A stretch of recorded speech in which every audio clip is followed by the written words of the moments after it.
Hadits Sahih Al-Bukhari 86, dari Uqbah bin Al-Harits, bahwasanya dia menikahi seorang perempuan, putri Ibnu Ihab bin Aziz. Lalu datanglah seorang perempuan dan berkata, "Aku pernah menyusui Uqbah, dan wanita yang dinikahinya itu."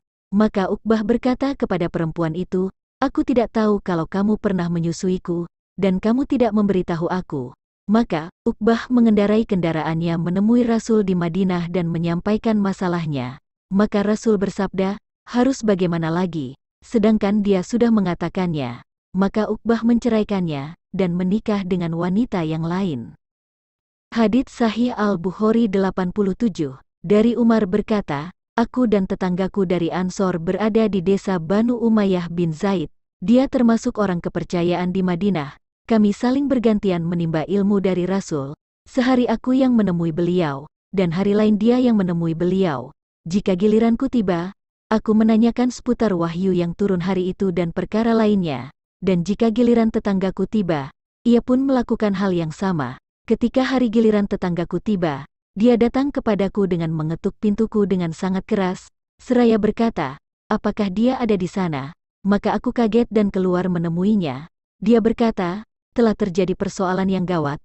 Umar berkata, 'Aku pergi menemui Hafsah, dan ternyata dia sedang menangis. Aku bertanya kepadanya, 'Apakah Rasul menceraikanmu?' Hafsah menjawab, 'Aku tidak tahu.' Maka aku menemui Nabi.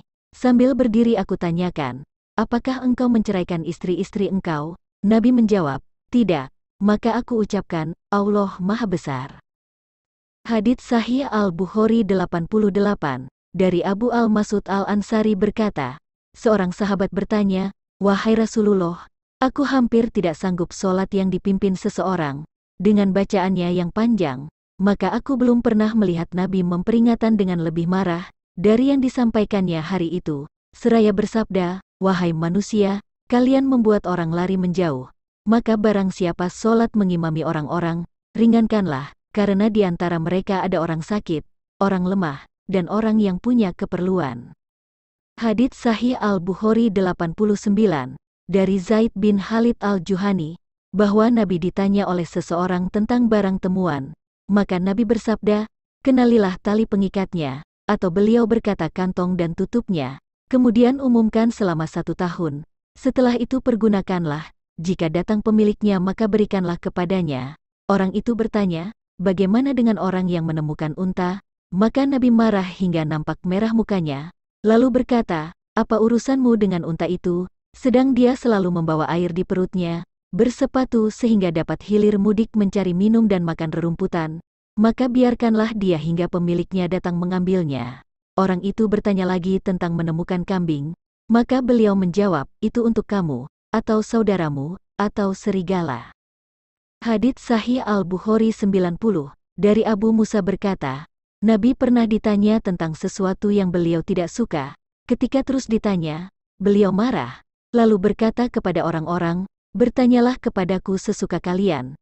Maka seseorang bertanya, "Siapakah bapakku?" Beliau menjawab, "Bapakmu adalah Huzafah." Yang lain bertanya, "Siapakah bapakku wahai Rasulullah?" Beliau menjawab, "Bapakmu Salim, sahaya Syaibah." Ketika Umar melihat apa yang ada pada wajah beliau, dia berkata, "Wahai Rasulullah, kami bertaubat kepada Allah Azza wa Jalla." Hadits Sahih Al-Bukhari 91, dari Anas bin Malik bahwa Rasulullah keluar. Lalu Abdullah bin Huzafah menghadap kepadanya dan berkata, "Siapakah bapakku?" Nabi menjawab, "Bapakmu Huzafah." Ketika semakin banyak pertanyaan, Nabi bersabda, "Bertanyalah kalian kepadaku." Maka Umar turun berlutut, seraya berkata, "Kami ridho Allah sebagai Rob kami, Islam sebagai agama kami, dan Muhammad sebagai Nabi kami." Maka Abdullah bin Huzafah terdiam.